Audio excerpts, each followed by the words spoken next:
Plastic కవర్లు ఎందుకు వాడకూడదు? వీటి వల్ల ప్రమాదం ఏమిటి? దీనికి జవాబేంటో ఇప్పుడు చూద్దాం.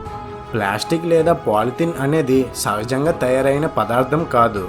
కాబట్టి అది కుళ్ళిపోయి భూమిలో కలిసిపోయేందుకు కొన్ని వందల సంవత్సరాల సమయం పడుతుంది.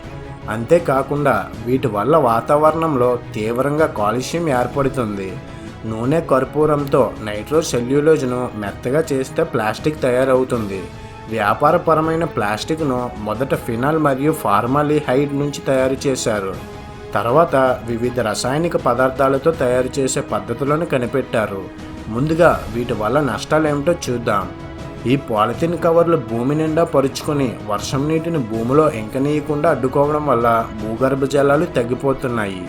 మురుగు కాలువల్లో ఈ కవర్లు పేరుకుపోవడం వల్ల డ్రైనేజీ సమస్యలు తలెత్తి వరదలకు కూడా కారణమవుతున్నాయి. అంతేకాకుండా పాలిథిన్ కవర్లో ఆహార పదార్థాలను తీసుకెళ్తే వాటిలోని రసాయనాలు ఆహారాన్ని కలుషితం చేస్తాయి. వాడేసిన తరువాత పారేసిన ఈ కవర్లను పొరపాటున మింగడం వల్ల జంతువులు కూడా చనిపోతున్నాయి. ఇంత ప్రమాదానికి కారణమవుతున్న ఈ కవర్లను కాల్చి పడేద్దాం అనుకుంటే ఇంకా తీవ్రమైన నష్టాన్ని చూడాల్సి వస్తుంది.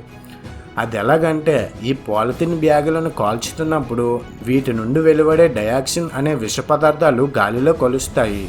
అలాంటి గాలిని పీల్చిన వారు అనేక రకాల క్యాన్సర్ బారిన పడక తప్పదు.